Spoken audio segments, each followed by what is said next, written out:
What's up guys, Lvladen here, and today I'm coming at you with a video of my thoughts on the Red Paladin nerfs. Now, for those of you that don't know, we're getting a pretty sizable, actually probably the largest balancing patch for PvP that we've had in Dragonflight, and probably one of the largest that they've done kind of post-expansion launch. And unfortunately, Ret is the target of some pretty hefty nerfs. So I'm going to go ahead and go over them right now. So let's start off at the top. And they are not all nerfs, by the way. Some of these changes are to offset some of the hefty nerfs, but unfortunately, I don't think they are going to compensate quite enough. Now, if you ask me my opinion on where Ret is in terms of PvP right now, I don't think Ret is honestly like that insane. The one shot, and this is from a I guess like a perspective of arena of 3v3. In low rated solo shuffle and probably lower rated arena, it does fairly well. But as soon as you hit like, let's see, where am I at right now? I had a little bit of a tilt the other day. So the other day I was 2692 in solo shuffle, and I ran into a string of just casters and some Holy Death Knights, and it was a rough time. It was a rough time, but yeah, you can see my rating here. This is the perspective that I'm coming at from. So about from 25 to 27 ish. So. The Ret nerfs.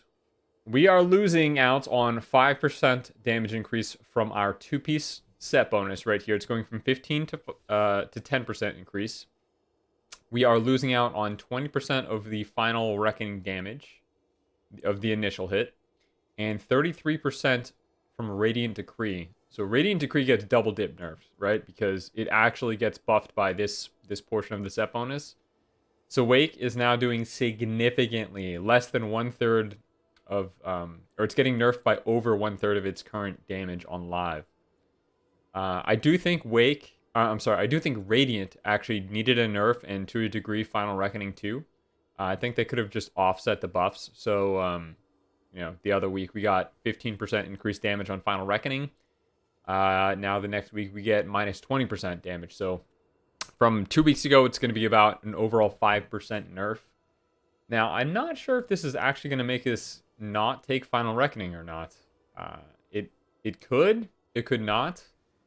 That remains to be seen. But the other factor that we have to think about when talking about burst damage here is the trinkets. The trinket bonuses in PvP. And let me see if I'm even scrolling to the right one. Right here. So Gladiator's Distinction. Primary stat provided by the bonus is decreased by 40%, while the stamina bonus is increased by 35%. So what this means is we're going to be doing a little bit less damage and healing from the lack of primary stat, while HP pools are going to be going up. So burst damage is going to be less effective, even if we didn't take these huge burst nerfs. Now, this might drive us to a more consistent damage playstyle, which in turn would maybe shift us away from Final Reckoning and towards more of the double Hammer of Wrath build they were playing before. But of course, now we have to talk about the nerf to mini wings. So, Ore of Reckoning now stacks up to 100 instead of 50. So they are doubling the time that it takes to reach a mini wings proc from Ore of Reckoning, the PvP talent. This is going to be affected for all Paladin specs, but Ret in particular, this was kind of what provided our consistent damage. This and Lawbringer, and as you can see, Lawbringer is also getting slightly nerfed, 8% from 10%. And it remains to be seen how bad these nerfs are, but the Ore of Reckoning nerf sounds pretty bad to me. It sounds like we might not take Ore of Reckoning ever. At least into specific matchups. Maybe against something like a Fire Mage where they're constantly critting. Or Reckoning could be nice, or a Windwalker Monk. But yeah, we might be a utility-based PvP talent, or we might use our utility-based PvP talents now, which would be kind of cool. Lawbringer, the 2% nerf. In my opinion, I don't think this is as bad as the Ore of Reckoning because HP pools are going up. So non-scaling damage, just percent base damage, is going to be more valuable because our other abilities are going to be doing less damage plus, um, higher HP. Little bit larger number, but 8% is 8% when we're getting down to it. So it is a nerf. It is a nerf, but it also depends on the pacing. Exorcism is getting an 80% damage increase here, which is no small number. I'm definitely going to be checking out Exorcism. I played it a little bit this week just to get used to it. So I do have a build prepared for Exorcism. And in theory, this should be hitting close to like 80, 90k. It does a lot of damage, or it's going to be doing a lot of damage. There's no small increase at all. So again, remains to be seen because Exorcism, big problem with it is it doesn't fit into our rotation really. Doesn't generate holy power. It's not affected by too many modifiers. It's just a little awkward to use. Now, Final Verdict, damage increased by 10%. In my opinion, this just solidifies that we're going to be running Final Verdict, and that we're probably going to end up running the 4 set as well. Which, fortunately for me, I actually get my 4 set tomorrow, after the Catalyst comes out, whatever it's called. It's called something different than the Creation Catalyst, but the system that allows us to convert a PvP piece of gear to a tier set gear releases next reset, which for me is tomorrow. So I'll have my 4 set, and I'll tell you guys whether or not I think it's worth getting. But I do think with the increase to Final Verdict, the fact that Final Verdict's my favorite, and I run it in almost every build, I will be running the 4 set. Templar's Verdict is also increased by 10%, so if for some reason you don't like Final Verdict, or you don't end up running the 4 set, you're still going to benefit a little bit from the Templar's buffs. Healing Hands is getting slightly unnerfed. It's now 70% effective in PvP combat, and it was 50%. I don't think we're going to feel this, to be honest. I really don't, because we're losing primary stat and HP pools are going up. So when HP pools go up, it's really hard to scale up the heal from Word of Glory. So it's getting a little bit of an unnerf, but again, our spell power that we get from strength is going to be decreased. So we're going to have a less overall Word of Glories than before, at least in my opinion. Let's see, did I miss anything? Oh, yes, we missed a few things. So, Flash of Light increased by 15% in PvP combat. That means that, behind the pillar recovery is a little bit better, slightly, which is kind of cool. Maybe Selfless Healer could be used, but again, they're buffing Healing Hands, so probably not, but I will definitely give it a shot and tell you guys what I think. Divine Protection now reduces damage by 30%, while in PvP combat was 20%. This change is actually pretty cool. I don't know if we're going to use it or not. It depends if they fix Divine Protection being 1.4 minute cooldown versus 1 minute cooldown. I think if we get a 1 minute cooldown Divine Protection, all of a sudden it's pretty good, especially since you can use it during stuns.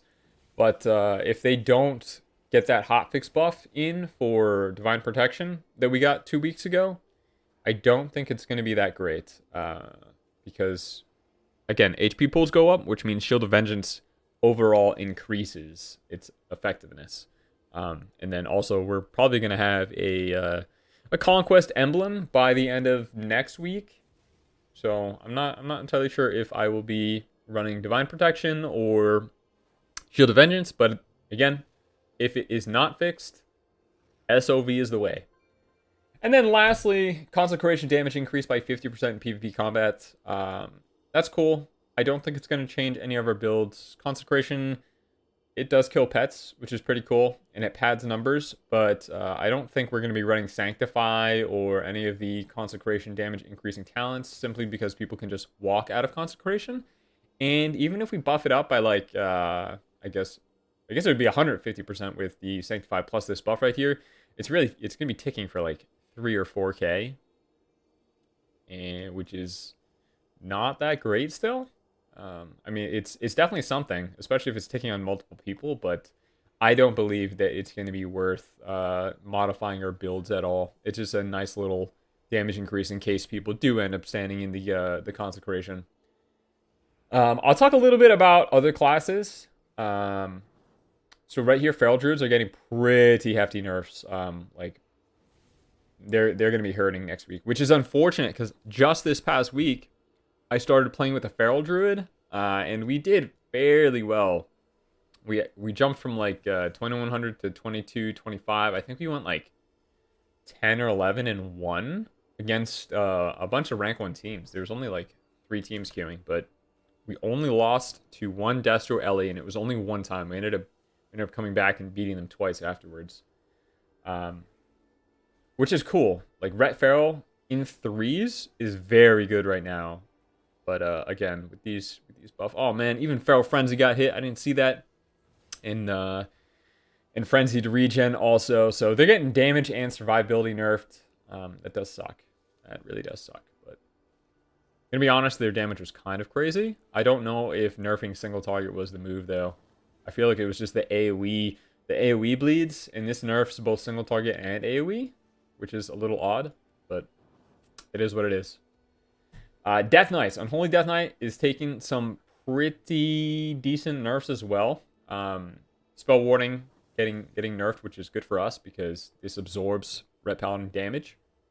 Along with Necrotic Wound getting nerfed, and Virulent Plague also getting nerfed. Death Strike is getting slightly unnerfed, which is cool because I'm pretty sure a lot of Death Knights were asking for Death Strike to be a viable way of healing, but we'll see. This is a fairly small unnerf, I think. Again, we already talked about the Gladiator's Distinction.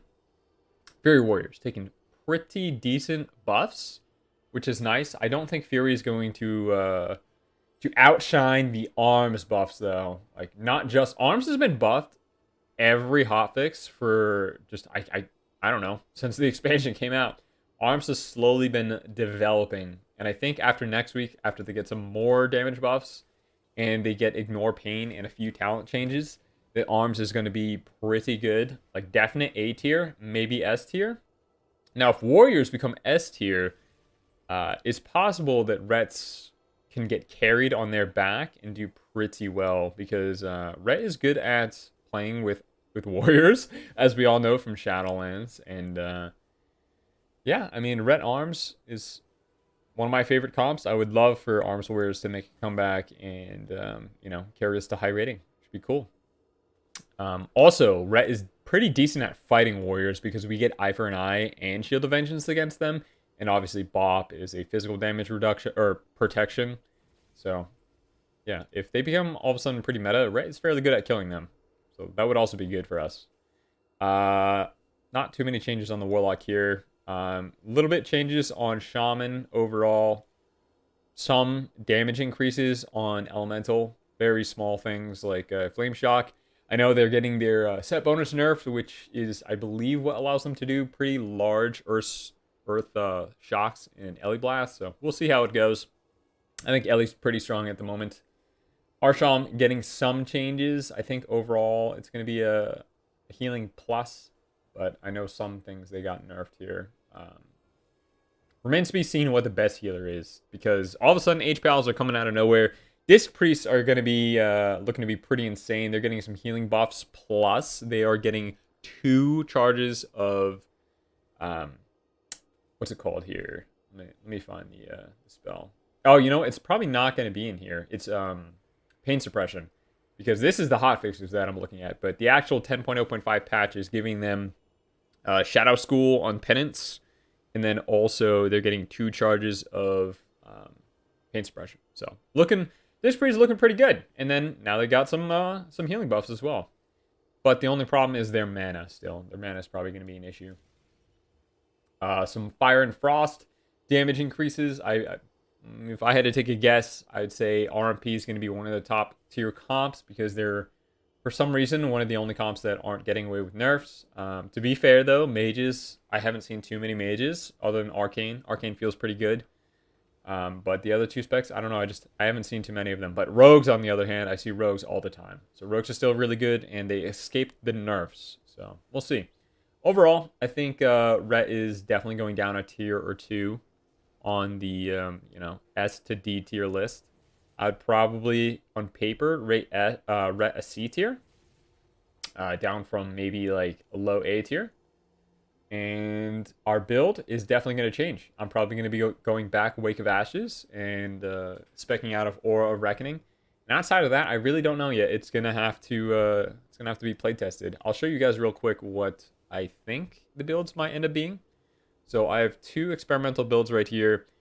This one kind of focuses not on judgment. So if I was going to play this build, I likely would not be Lawbringer anymore because I'm not going to be benefiting from Divine Resonance. So those extra hammers, not going to be tossing out Lawbringers. I actually don't think this is going to be the move. I think Lawbringer still might be okay. But since we're getting the 4-piece set, I'm definitely going to test out Empyrean Legacy because Divine Storm also gets a damage increase. And this could just be a fun little consistent damage build to mess around with. Now, another change over here would possibly be going into Seal the Crusader from Seal of Alacrity. And then actually, I might even move Seal of Might to Seal of Alacrity and play Alacrity and Crusader because of the lack of wings uptime with no Aura of Reckoning. Again, that is just something to think about. And then the other experimental build we have here focuses on Crusader Strike, damage increases.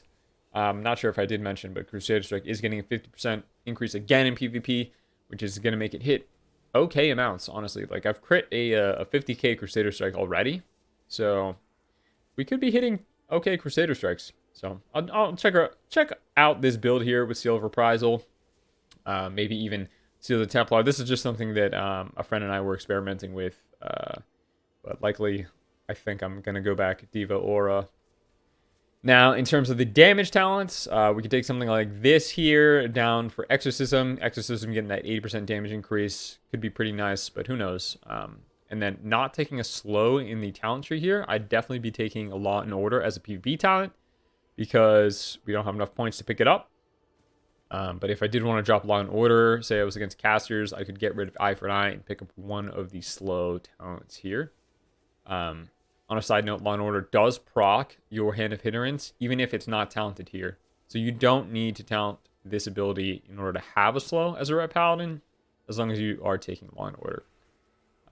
The damage rotation, I'm not even sure yet, to be honest. Like, do we burst and ignore Exorcism, or are we going to be pushing Exorcism on cooldown? Or are we going to set up burst for an Exorcism? Maybe Vanguard's Momentum is worth it because it does modify holy damage done, so it could increase Exorcism damage. It's all up in the air right now, and I'm not really sure. I'll show you guys what I'm currently running for the most part. With the nerfs to the 2-piece set bonus, that's 5% nerf on Blade of Justice as well. Not entirely sure if I'm going to be sticking around with Sealed Verdict and Expurgation. But again, could end up something like this still. The build that I currently run, I think, is still going to be viable next patch. Again, I still might change Seal of Might to Seal of Crusader. But, yeah. It's going to be close, guys. It's going to be close and confusing. I'm not really sure. We're definitely in a little bit of a bind here. But, oh, here we go. I would also change out this to Ashes to Dust. Definitely change back to Ashes to Dust because Radiant is just getting too heavily nerfed. But if you guys enjoyed this video, feel free to comment below. Let me know your thoughts on the ret nerfs. I don't know if I would say the sky's falling quite yet. This is something that we have to test because the pacing of the game is going to change from, in my opinion, a burst meta to a consistent damage meta. So we'll see how we fit in there. I do think we have the potential to do okay as long as warriors are doing well and as long as, warriors can kill casters. But outside of that, yeah, it does suck, guys. It does suck. Oh, well. All right. Thanks for watching, guys. I'll see you all probably tomorrow. I'm going to make a video tomorrow about my thoughts as I do the testing. Maybe even a stream or two. That would be cool. All right. Peace.